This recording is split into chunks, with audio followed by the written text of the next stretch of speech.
Real versus fake. In the heart of the bustling city, there was a small antique shop run by a kind old man named Mr. Smith. The shop was filled with all sorts of interesting things, from vintage jewelry to old-fashioned furniture. But what made Mr. Smith's shop truly special was that everything inside it was authentic. People came from all over the city to buy items from his shop, knowing that everything they bought was the real deal. Mr. Smith took great pride in his collection and made sure that every item was properly authenticated before it was sold. However, across the street from Mr. Smith's shop, there was a newer store called Antique Treasures that sold similar items.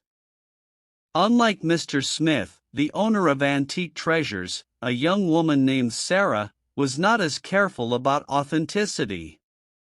She sold items that were made to look like antiques, but were actually mass-produced replicas.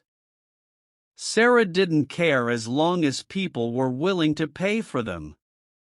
She even went as far as to hire a group of artists to paint the replicas to make them look even more authentic.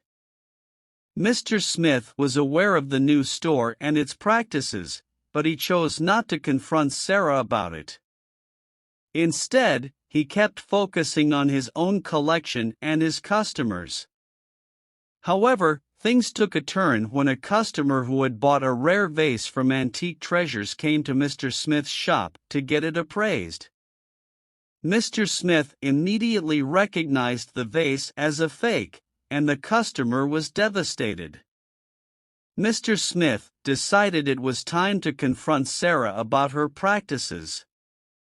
He went over to her store and showed her the fake vase, demanding that she stop selling replicas as antiques. Sarah was defensive at first, claiming that she was just trying to make a living. But as Mr. Smith continued to talk to her about the importance of authenticity, she began to understand where he was coming from. Eventually, Sarah decided to change her ways and start selling only authentic items. Mr. Smith even offered to help her authenticate her inventory, and the two became friends. They would often refer customers to each other's shops, knowing that they could trust each other to sell only authentic items. As time went on, both shops thrived, and their reputation for selling authentic items became well known throughout the city. People appreciated the honesty and integrity of both Mr. Smith and Sarah and continued to support their businesses. In the end, both Mr. Smith and Sarah learned an important lesson about the value of authenticity. They realized that it wasn't just about making money, but about preserving the past and sharing its beauty with others. And in a world filled with replicas and fakes, they were proud to stand out as beacons of authenticity and honesty.